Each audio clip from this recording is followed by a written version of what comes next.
Good morning, good evening, good afternoon, Fabulites. I have questions for you. What opens with an old familiar romance rekindled, and what closes with a new romance kindling? If you guess Queen Sugar Season 2, Episode 3, I think it's Episode 3. What do I care for morning? What do I care for morning? Then you're correct. Thank you for clicking and sticking around for my recap review of Queen Sugar. We love Queen Sugar. I'm Angela. The channel is Be Fabulous You. Please like, comment, subscribe, share, and enjoy. Let's go. See how we got from opening to closing. Can I just say I love this show? Okay.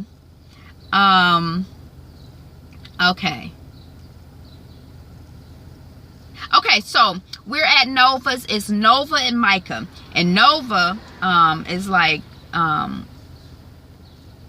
you to be free. You know, I want you to be free, Micah. And Micah is like, I'm just tired. Poor baby. He done had, remember last season, the girlfriend accused, he got caught up in the dick pic scandal, and it wasn't even his dick pic, and got suspended from the school and all of that, and his parents were getting divorced and separated, and there was all this public mess and confusion. Now I had to relocate, and now I done got picked up by the cops and harassed, and you know, and it's just a lot. You know, they say divorce is a high stress thing, relocation is a high stress thing. I imagine a dick pic scandal is a high stress thing. We know getting arrested is a high stress thing. So he's just gone from stress to stress to stress, and he ain't used to all of this mess with his sensitive self. Okay, so Charlie shows up, and Nova is like, you know, I'm worried. You know, and Charlie's like, yeah, you know, I'm worried too. He needs time. And Nova's like, you know, he ain't eating. He's not talking. He's sleeping all the time. It's, you know, it's serious. This is serious. And then Ralph A calls, and Charlie and Ralph Angel argue.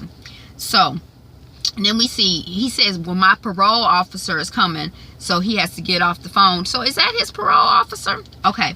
So then, I didn't know. Okay. So then we see Charlie and Micah in the car. And Micah is like, you know, you not divorced? What, y'all fighting over money? And Charlie is like, we're fighting over you. And then we see Ralph and... oh, his parole officer, the guy, and he's looking over paperwork or whatever, and he's like, this looks good, it should hold up in court. And all right, Ralph Angel is like, court? You know, my sisters might be hurt, but they won't sue me. And then the parole officer guy is like, you know, you be surprised, because you will be surprised in real life. It's all kinds of stuff that comes up when you start dealing with money and property, and you know, you can get a lot of surprises, you know, from people. Then we see Hollywood and Vi. Oh, I think the scene might have opened with Hollywood and Vi, but I think I wasn't in the room yet. I think it opened with them, right? Okay, so then we see Hollywood and Vi, and they're watching Super Soul Sunday. I used to love Super Soul Sunday. I haven't seen it in a long time. But Wood gets a call 48 hours before he has to go out. And Vi, who had been making up the bed, she starts unmaking the bed. She like, well, we better get to work. You better work it out, Brother Bed, Mr. Wood. And then we see Blue. He's playing outside. And it's I was like, is that a drone? It's a drone flying over the baby's head. And he chases after it. And then his dad looks out the window and he doesn't see Blue. And then, you know, you can tell he's kind of like, well, where's Blue? And then Blue screams. His daddy runs outside. Ralph Angel, and the drone has fallen. And Ralph Angel picks it up, and baby boy Blue is like, I didn't do anything. You know how kids are. And then we see Mr. Ralph Angel showing up at the white man's office. Is it Landry?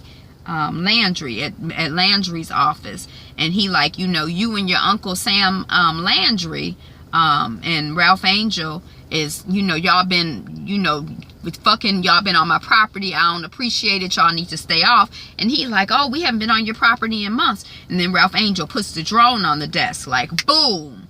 And, you know, then the man Landry is like, well, be careful about your boy playing outside alone, convict.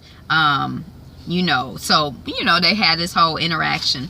Then we see Charlie at Davis's house. Now, I don't know if he said there, but I think he did say there. I think that Ralph Angel basically pulled all the way up on his ass and is like, you know, you stay off my property. I don't care. Because it's at some point in the show where Ralph Angel is like, it ain't a jail big enough and it ain't a death dead enough. He don't say that, but that's what I'm thinking. To keep my ass off of you if you hurt my child. So, you know, you can threaten whatever you want to threaten, but I promise you, I got you.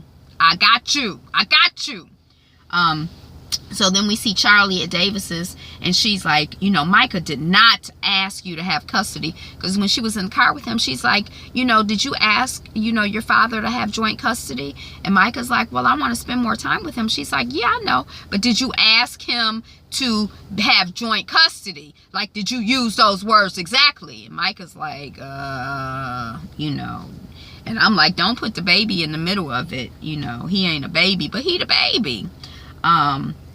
And then custody, and then Charles Davis is like, you know, look, I didn't grow up with a dad, and you know, until I had your father, I didn't really have a father, but I want to be the kind of man for my children that your father was for his children. Because see, it makes a difference. Look at how you turned out versus how I turned out. It's because I had a, you know, because you had your dad in your life, and I want to be that for my son. And Charlie is like, you know, don't even put your name and my father's name in the same sentence. And then Davis is like, I know you forged my name, so you let me have custody, and you can get your meal going, because I know you don't have time to be fucking around. You know, let's keep things moving slowly. Let's keep things moving smoothly. Let's keep things moving along. And then Charlie's like, let's go to court and see who wins. So, you know, she don't want no mess, but she ain't gonna back down from nothing either. Okay, so then we back at Hollywood and Vi, and they in the hot tub, and, you know, she's like, you know, 5 months will go by quickly. I'm like, 5 months? I thought he was 2 weeks out and 3 weeks in or something like that. The people that I know, when I lived in Mississippi, there were a lot of people who worked on the coast, but I knew some of them, and it seemed like they would be out for a month or a month and a half at a time. Not out for no 5 months. That's almost half a year. I mean, yeah. And so then we see Charlie and Ralph Angel, and Ralph Angel is telling Charlie, you know, Landry has been having drones fly over, and I went over to his office, and I took care of it. I let him know it's done. You know, he was trespassing on my property, and I handled it like a man. And Charlie is like, next time you need to let me know before, and we need to have a strategy to handle it together. Basically, I mean, I understand you was hot, you was on fire, and you just did the first thing that came to you, and that's real. That's what I'm saying to him. She ain't say all of that. But, you know, it's, you know, fire is good and fire is powerful, but you want to use your fire judiciously. You don't just be out here lighting fires. You know, use your fire in the fireplace. Use your fire to cook. Use your fire in the gun for firepower. But just don't be out here just lighting fires willy-nilly, not thinking about it. And I know that made me hot too, Ralph Angel. That made me hot too. But we gotta, you know, and I know, you know, you did not choke the man up, but you know, we just wanna, you know, just, it's good, you're doing good, baby, but just, you know, hold on. Okay, so then we see Nova, and she's at the National Conference of Black Journalists Symposium. And I don't know if it was in this episode or last episode where she got invited to the symposium. I love them talking about the National Conference of Black Journalists. It's a real organization and everything. And then she gets introduced by one guy who looked familiar to me to another guy, Dr. Dubois. And, you know, they kind of kicking it a little bit. And, you know, it's a little tension. It's a little tension between them. And Nova is like, well, my mother always said when someone invites you to a new room, make sure you show up. And they're then they show them on a panel debating. It's a panel, but it's like the two of them are debating one another. Like, he done said something that got her hot, and she responding, but she cool in how she handling it, but you can feel the heat underneath. And she's like, we are the real Walking Dead. I love for her to say that, because I love the Walking Dead. I'm like, yes, because the Walking Dead is not the zombies, it's the people. And the other people, they really the Walking Dead, because they the monsters, they the zombies. Even though we think they people, we don't think they dead, but they act like they dead. They crazy. Okay, so then, they were having a good debate, and I did not capture it. But, and then he says, Dr. Dubois, he says, we are a dynamic, mighty people, and we need to act like it. And Nova is like, we are acting like it. And he's like, you are beautiful. The work that you do is beautiful. It's vibrant, and you prove my point. We're on the same side. I don't want to argue with you, woman. Uh-oh. Is Bella in the car with me? Hey, Bella, you being so quiet back there. You want me to close the window? Are you going to get wet? Okay, so then we see Hollywood and Vi. And Wood is like, I need to be in St. Joe's full time with you. And Vi is like, I don't know, baby. And Wood is like, you matter most. It's more than that, but that's basically the point. He's like, you're my first priority, so I need to be here working on this relationship. They know they can do some black love on Queen Sugar. Can't they do some black love? I mean, the father and the son and the sisters and the auntie and the children and the men's and the women's, they can do some black love on Queen Sugar, I tell you. Then we see Ralph Angel in bed. And he's holding the baby. It's like they're sleeping, and he hears a noise, and he goes to the door, and it's like lights. A car is on the property, and Ralph Angel, is he goes out. Ralph Angels gets to son. I don't know what that is. He gets his gun. He gets his gun, and he goes out, and it looked like somebody's trying to steal his tree. But their heads are covered, and then the car is driving off, and one guy, he can't quite get on. He, wait for me, hold on, wait for me. But they out of there, and his behind is left behind. Then the next scene we see is at the table. It's Charlie and Prosper, Ralph Angel, and the tree stealer. And he's basically saying that Mr. Landry paid him to be an underminer. He done lost his job or whatever has happened. His wife don't really know exactly what's going on. He's telling her that he out here getting bits and pieces of money. But basically what it is that Landry is like, join the black farmers, get information, be a spy, be an underminer, do shit to fuck with, the border loans. And he's like, I'm sorry, I don't tell, please don't tell my wife. And Charlie is like, basically like, arrest him. I know a sob story when I hear a sob story. And Ralph Angel, so they get some privacy, because you can tell they having a difference of opinion about how they're processing what the man is saying. So then Ralph Angel and Charlie, they're just talking alone. They ask everybody to step away, and Charlie is like, we need to arrest him. I know that daggone sob story, you ain't gonna buy into that. And Ralph is like, what I do know is I know how it feels to need help and not know where you're gonna get it from, and have to look into your kid's face and not really know how you're gonna take care of your business. And Charlie is like, these people came onto your land in the middle of the night with you and your son were sleeping, and you don't think that that's serious? And Ralph Angel is like, it's very serious, but I do know that, sometimes people deserve a second chance. And I was kind of conflicted, because I could kind of see where both of them were coming from.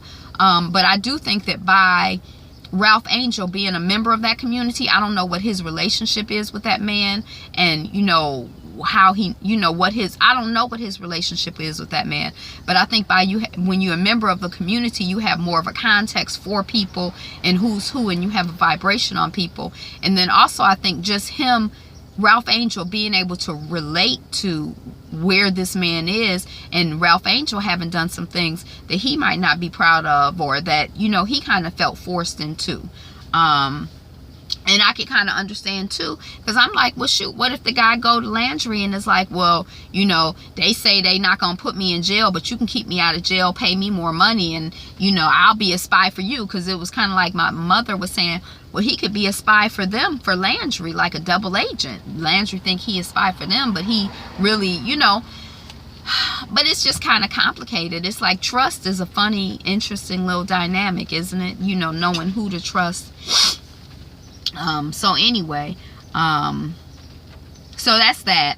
And then we see Charlie, she waking up on the couch, and you can hear Blue, and it's just like the sweetest little sound in the world. He's laughing and playing with his father, and just, it's just so, it's so beautiful to hear just the sound of a child playing and being happy, on a black child playing and being happy on TV.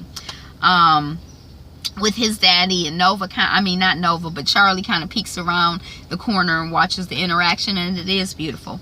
Then we see Miss Nova at a restaurant. It's like morning, you know, she finished her conference or whatever, and Dr. Dubois comes in, and you know, he says, you know, I finally came up with a response, you know, and she like, response for what? He like, you know, I was up all night, and you know, he came up with a response for something she had said to him on the panel. And you know, he like, you know, you basically in hand-to-hand combat. You know, how much money did you actually raise for all of the, you know, all your work and energy that you put in?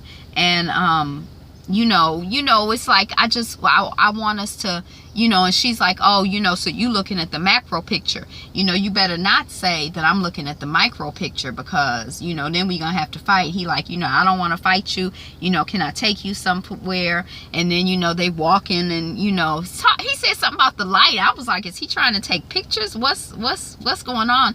But the actors and the directors, and just, you know, I feel like I could just feel the heat, and I could feel the it was so sweet, and it was so beautiful, this little interaction and this little dynamic. And my mother was like, see, Nova's not as fast as you think she is. I'm like, shit, Nova could have been with a man last night. We don't know. We just saw her the next morning. Because, you know, Nova, she be putting it on them. Now, I'm not saying she just out here wilding out, but she do what she want to do. And if she wanted to get with somebody last night in Atlanta, when she probably did. We just might not know about it. We ain't got to know everything. But anyway, and she putting it on him vibrationally. They got this whole little dynamic thing going. I mean, it was like, I could feel it. It's palpable. It was like in the air. I was like, oh my goodness. But you know, they walking on the water, and you know, she finds out that he had been, you know, he had volunteered. He had come and helped when Katrina first happened, and you know, the aftermath, and he's just talking about how he felt about it. And I didn't know how Nova was feeling about it, but then the next thing you know, they holding hands. So I guess that she was feeling what he was saying. You know, feeling his love of black people, and you know, that he's a friend and not an enemy, and that, you know, she ain't got to fight with him. We worked together on this. And then we see Charlie and Ralph Angel, and they, you know, show up at the Landry's, and Landry's place of work or whatever. They like, what's up? And they like, oh, so now you know what it's like when people show up unannounced. But when we show up unannounced, we do it in the light of day. And then one of the Landrys is like, you think you can beat us at this game? Oh, and you know, this when they had a scene that was in the previews where, you know, she says, if you mess with one of the Borderlones, you mess with all of us. And then, you know, the man is like, one of the white guys is like, you think you can beat us at this game? And then Charlie is like, boys, the question that you should be that's the question that you should be asking yourself. Can you beat us at this game? And then they walk out. And then Hollywood and Vi arrive back home, and there's like a surprise party for them. It's Charlie and Micah and Ralph Angel. Oh, welcome home. You know, I was thinking they were at a hotel, because at one scene I'm like, that's a pool in the background. So, you know, they just been hanging out. And then they got some music playing, and you know, it's just kind of like a family thing. Hollywood and Vi are dancing, and you hear people laughing in the background, and Micah is watching Wood and Vi dancing, and he's kind of smiling, and then Charlie is kind of watching Micah, but she's kind of serious, like, you know, she meditating, she marinating on how she can, you know, support her son, how she can connect, and, you know, miss feeling of home. Then Charlie is talking to, you know, she's washing dishes, and her auntie is like, girl, I don't know what you in here cleaning for. You ain't never like to clean, so you might as well go on to sit out someplace. You ain't fooling nobody.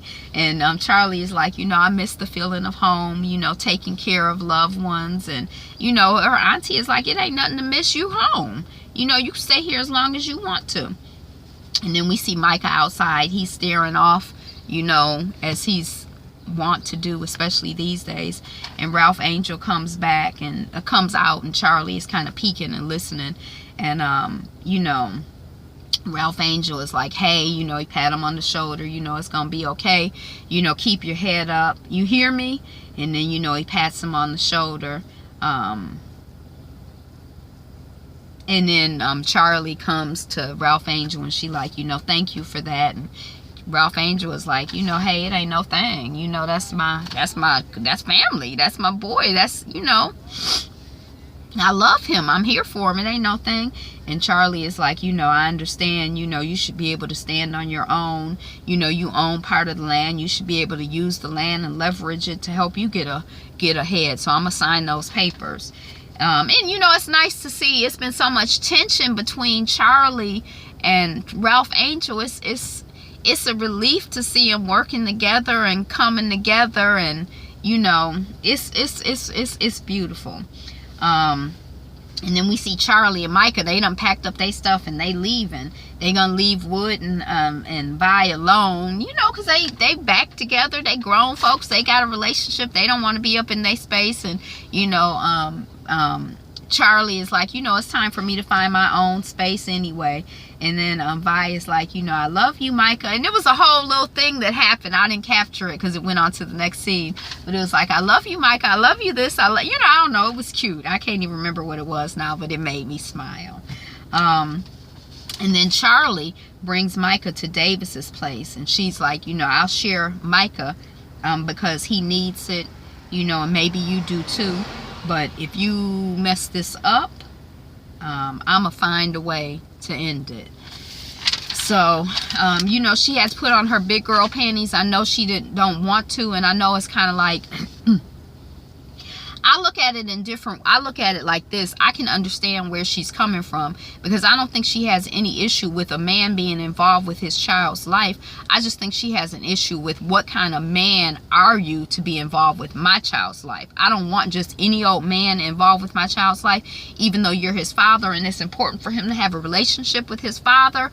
If you're going to be out here showing him how to be a hoe and a rat and, you know, just all this foul ass shit, I'm not here for it. You know, if you're gonna leave him and be hanging out with hoes on the street, or, you know, hanger-oners or whatever, you know, I want him to have a good quality interaction with everybody, even if you his father. That don't excuse you being a half-ass, you know, a half-ass man to him. I want him to have a whole-ass man.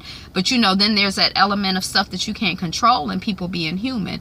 And his father is going to make mistakes, and you're going to make mistakes. But I understand her concern. But, you know, she put her big girl panties on, and you got to turn some stuff over to God and just keep your eyes open and your heart open and give people room, you know, to grow and develop. And, you know, so then we see Nova checking out. She checking out of the hotel, and Dr. Dubois shows up, and he's got coffee. She like, oh, you just got coffee for two? He basically like, no, I got coffee for me and for you. It ain't no coincidence. I'm coming here, you know, with this coffee for you. And you know, he offers her a ride, and she declines, but she like, you know, if you ever in New Orleans, or, you know, whatever, they have this, you know, it's this thing going on. I was too busy watching it to write it down, but it was very beautiful.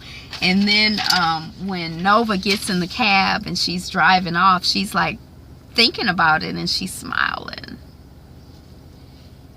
It was beautiful. And I really liked Dr. Dubois. I liked his character. You know, he's very attractive and dynamic and powerful. He has a beautiful energy, and they have a beautiful energy together. And, it's just making me blush, or you know, like, woo, they just really did it.